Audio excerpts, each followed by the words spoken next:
गाव एक मराठमूळ गिरगाव, मध्यमवर्गीय वसाहतीचं गिरगाव, चाळीचं गिरगाव. ज्या गिरगावला इतिहास आहे. लोकमान्य टिळक असतील, अनेक क्रांतिकारक, अनेक नेते इथून झाले, अनेक चळवळी उभ्या राहिल्या.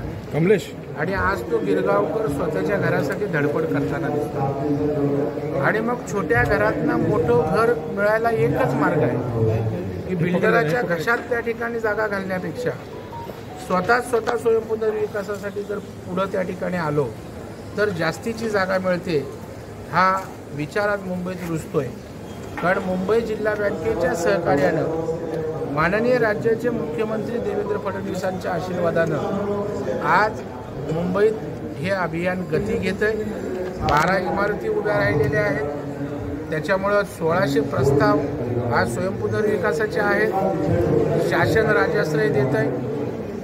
हे राज्याच्या मुख्यमंत्र्यांना धन्यवाद देईन देवेंद्रजींना की 18 पैकी 16 मागण्या स्वयंपूर्ण विकासाच्या त्यांनी पूर्ण केल्यात. तसे GR निघालेत. आता गिरगावकरांच्या संदर्भात पागडीची जागा, सेस इमारती आणि बेनामी इमारती जागा हा विषय आहे. मी कार्यक्रमाच्या व्यासपीठावरूनच राज्याच्या मुख्यमंत्र्यांशी संपर्क साधला. ते नागपूरला कार्यक्रमात आहेत. त्यांना मी सांगितलं की मी गिरगावात या ठिकाणी एका शिबिरात आहे स्वयंपूर्ण विकासाच्या.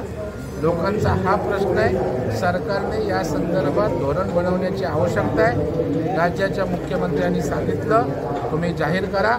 लवकरात लवकर आपण या पागडी, सेस आणि बेनामी प्रॉपर्टीच्या संदर्भात त्या ठिकाणी धोरण बनवू अशा प्रकारचं वचन, आश्वासन राज्याच्या मुख्यमंत्र्यांनी दिलं आहे.